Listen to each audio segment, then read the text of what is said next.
All right, I'm picking up with the id and the superego.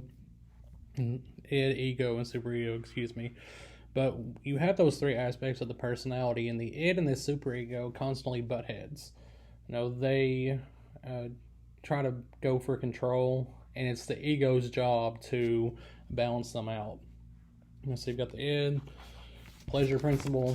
You've got the superego, which is the moral and ethical aspect, and then you've got the ego, which is the reality principle. And an easy way to think of like the id versus the superego would be if you think about a movie or a TV show. You see somebody has an angel on one shoulder and a devil on the other.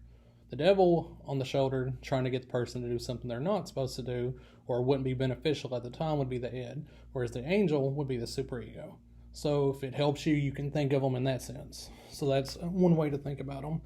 I like the idea of this, but people don't like it because you can't open up somebody's mind and say, oh, well, there's the id, ego, and superego, or you can't take any kind of scans and point to the areas where they exist. It's a great idea, but there's nothing truly scientific about it, so it gets rejected a lot.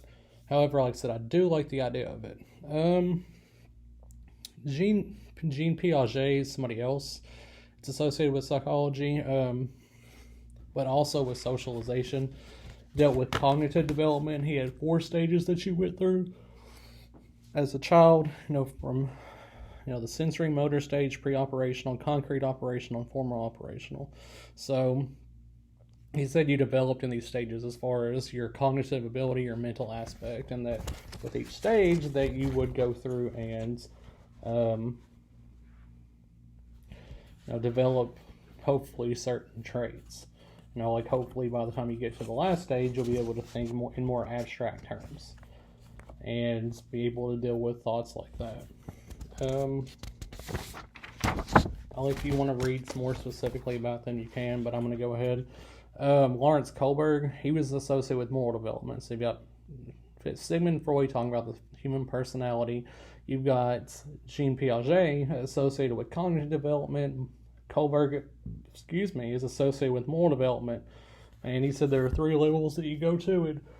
And what's interesting is that he said that the last level, post-conventional level,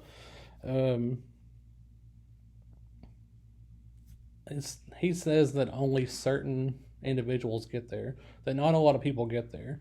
While he said there were 3 levels, he basically broke them down into 2. So people will get to the 4th level and maybe the 5th level, so the first half of the 3rd level, but not a lot of people get to the full and the end of the 3rd level, part 6, I guess you could say.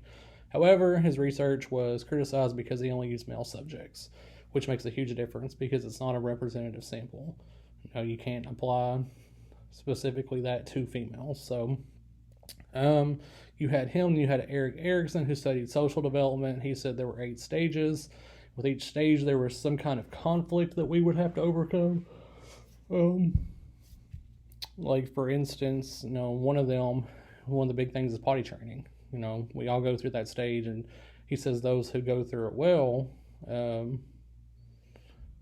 advance on the next stage and don't have any lingering issues from that. And with his stages, it's important to note that they go on all the way through to the end of the lifetime. So his is a lifelong thing, which is more like Lawrence Kohlberg's as well. Piaget's, it stops at your teens, but those 2 aspects, they go all the way through your lifespan. So again, just remember, Freud dealt with personality, the id, ego, superego. The id and the superego are the ones that battle each other out. The ego tries to be the mediator of the 2. You've got Piaget associated with cognitive development, Kohlberg associated with moral development, and Erikson associated with social development. So you've got those things. Now I'm going to get back into some more specific things with sociology. One of the things that I do want to mention is the looking glass self, and that was invented by Jack Cooley. And he says that through that theory that we develop our sense of self based on how we think others view us. So for instance, we imagine how others view us, whether it be good or bad. We internalize that, And in turn, we use that, and that kind of develops how we are. So, like, if we are people who constantly think others say bad things about us, we'll internalize that, and we'll either think bad things about ourselves or maybe lash out at other people because of that, or maybe carry a chip on our shoulder because of that. Whereas if we think people are saying positive things about us, that can help us develop. We can internalize that, and it'll might help us develop, a positive mindset. But it could also help us develop a level of arrogance and non-reality. Make ourselves into this grand person, even though that might not be what other people think. So, but that's why that's the looking glass self, and it's very true. I think about myself, especially when I was younger. I always felt like people were talking about me at school. I was a very, very sensitive child, overly sensitive. Like in 5th grade, I cried because in the front of the class I got a math problem wrong, and I cried.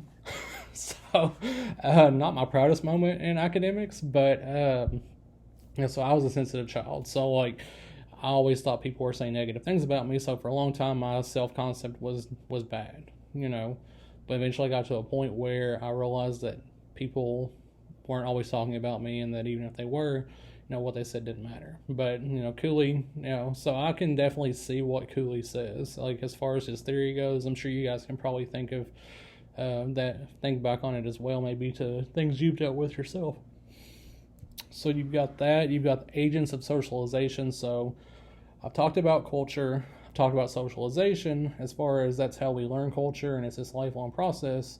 Well, these agents of socialization are the ones that actually teach us. They are the ones that socialize us, and they are the ones that teach us about culture. You've got two different types. You've got formal and informal agents. Formal agents would be those who have a goal when they're socializing us. There's some kind of end game they're looking for. So, like parents, they obviously are trying to teach us these things, so we'll carry them till when we get older, and develop hopefully into a certain type of person. Our teachers, or other authority figures would be another example of formal agents, because they have a goal in mind. They're not just trying to teach us this information academically to carry on, but they're also trying to help us build our character, hopefully, and whatnot. So those are formal agents. And then you have informal agents who also socialize, but they don't have a goal. Like our friends, they influence us all the time, but there's not really an end game there. There's not really a long-term goal there. And the same thing with the media. We learn a lot from the media, especially in this age of technology.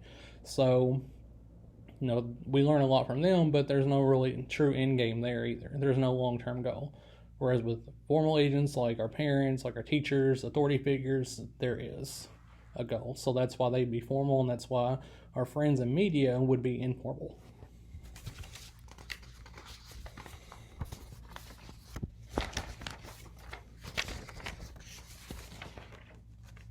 Okay.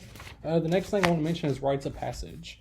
And rites of passage, those are things that are marked by celebration, when we go from one step in life to the next.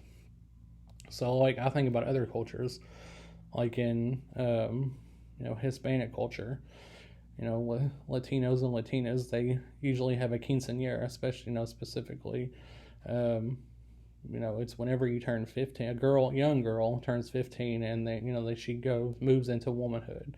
It's a stepping stone into that. But when I think about this country, we really don't have a rite of passage. While we might have a lot of different celebrations, not every person goes through it. So, like, we don't truly have one, but there are a few examples that would come close. Like graduation, especially like from high school, that would be close to an example of, rite of passage, but not everybody graduates. I think these statistic is like 9 out of 10 graduate high school, something around there the last time I'd seen the stats. And obviously college, not everybody goes to college, and even those that do don't always graduate college. So again, it's not a universal rite of passage here in this country. Also, not everybody gets married.